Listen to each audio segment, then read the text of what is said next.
بسم اللہ الرحمن الرحیم۔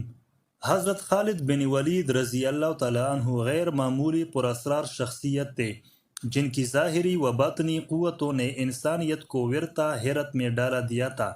فوجی نقطہ نظر سے دیکھا جائے تو انسانی عقل ماننے کو تیار نہیں ہوتی کہ عرب کے ریگزاروں سے نکلنے کے بعد مجاہدین اسلام نے 3 سال کے مختصر ترین عرصے کے اندر عراق اور شام یعنی فارسی اور رومی سلطنتوں کو شکست دے کر یہ تمام علاقے سلطنت اسلامیہ میں شامل کر لیے تھے، اور ان میں اہم ترین کردار سیف اللہ حضرت خالد بن ولید رضی اللہ تعالیٰ عنہ کا تھا۔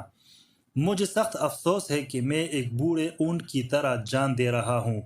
مجھے سخت شرمندگی ہے کہ میں میدان جنگ میں شہید نہیں ہو سکا، اور اللہ قیامت تک کبھی کسی بزدل کو سکون اور اطمینان نہ دے۔ یہ افسوس اس مجاہد کا ہے کہ جس کو اللہ کے رسول صلی اللہ علیہ وسلم نے سیف اللہ کا لقب دیا۔ ان کی وجود کا کوئی حصہ ایسا نہ تھا کہ جس پر تیر، تلوار، نیزے یا خنجر کے زخموں کے نشانات نہ ہو۔ انہوں نے 100 سے زائد گمستان کی جنگوں میں حصہ لیا اور کبھی کسی جنگ میں شکست نہیں کھائی۔ ان کے نام سے ہی ایرانی اور رومی سلطنتوں پر دہشت طاری ہو جایا کرتی تھی۔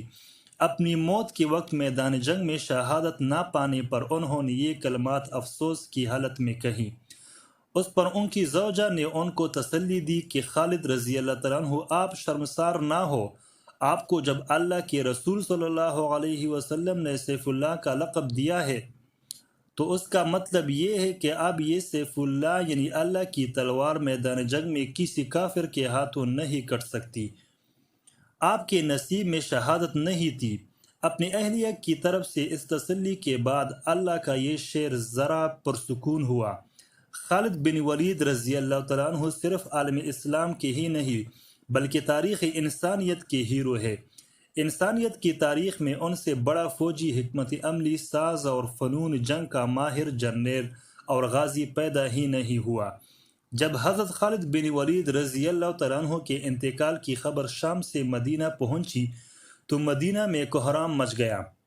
سیدنا عمر رضی اللہ تعالیٰ عنہ پہلے تو لوگوں کو منع کرنے کی کوشش کرتے رہے، لیکن جب معلوم ہوا ہے کہ ابو سلیمان یعنی خالد بن ولید رضی اللہ تعالیٰ عنہ کی کنیت کی وفات کی خبر ہے تو پھر وہ بھی خاموش ہو گئے۔ پھر اہل مدینہ سے کہا، آج جو آنکھ رونا چاہتی ہے رو لے، جو زبان کچھ کہنا چاہتی ہے وہ کہہ دے، کیونکہ وہ جو کچھ بھی کہیں گے سچ ہی کہیں گے۔ لوگوں کو دوبارہ ابو سلیمان رضی اللہ تعالیٰ عنہ جیسی وجود پر رونے کا موقع نہیں ملے گا۔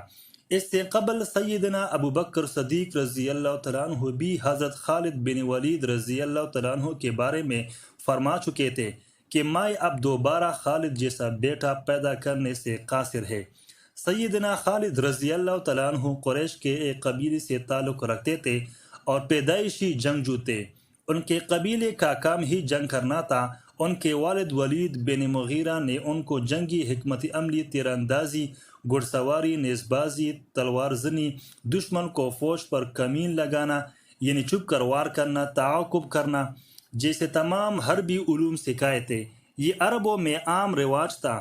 ہر عرب جنگجو یہ سارے علوم سیکھتا، لیکن وہ کیا راستہ کہ قریش کا ایک جنگجو اس قدر بابرکت ثابت ہوا کہ رسول اللہ صلی اللہ علیہ وآلہ وسلم نے اس کو سیف اللہ کا لقب عطا فرمایا، اور انہوں نے 3 سال کے مختصر عرصے میں رومی اور فارسی سلطنتوں کے پرخچے اڑا دیے۔ بے شک سیدنا خالد رضی اللہ تعالیٰ عنہ کے بعد اس سے بہتر جنگی حکمت عملی تاریخ میں کوئی بھی نہ بنا سکا۔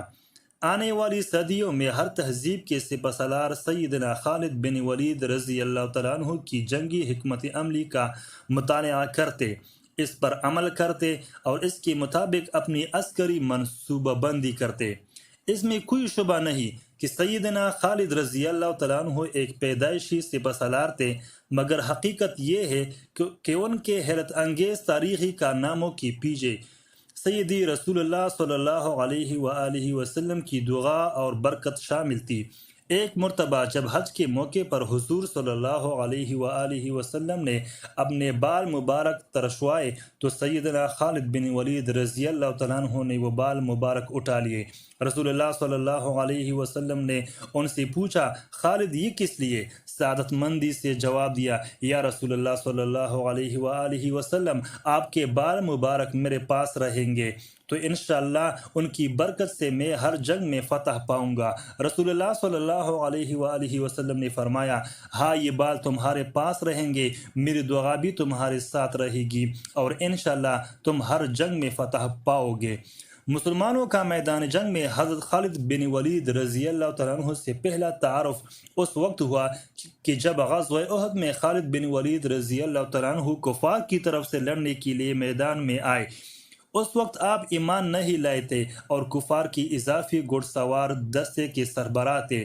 غزوہ احد میں حضور صلی اللہ علیہ وآلہ وسلم نے 50 تیر انداز ایک پہاڑی درے پر متعین فرما دیے اور ان کو حکم دیا کہ جنگ کا جو مرضی نتیجہ نکلے آپ کو اپنی جگہ نہیں چھوڑنی۔ یہ 50 تیر انداز حضور صلی اللہ علیہ وآلہ وسلم نے سیدنا خالد کے گھڑ سوار دستے کو دیکھ کر ہی متعین کیے تھے کہ جو پہاڑ کی ایک جانب سے مسلمانوں پر حملہ آور ہو سکتے تھے۔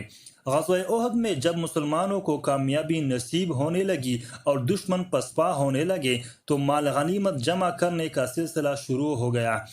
ان 50 تیر اندازوں میں سے اکثر نے حکم عدولی کی اور جنگ کا پانسا مسلمانوں کے حق میں پلٹتا دیکھ کر اپنا مورچہ چھوڑ دیا اور نیچے اتر آئے۔ خالد کی عقابی نگاہوں نے یہ کمزوری تاڑ لی اور اس سے بھرپور فائدہ اٹھایا۔ کفار کی گھڑ سوار فوج کو موقع مل گیا کہ مسلمانوں پر پشت سے حملہ کر سکے۔ کفار کے اس حملے کے نتیجے میں کہ جس کی قیادت خالد کر رہے تھے 70 صحابہ کرام رضی اللہ تعالیٰ عنہ شہید ہوئے۔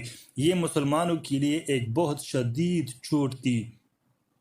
اس ویڈیو کو لائک کریں اور چینل کو سبسکرائب کریں۔ شکریہ۔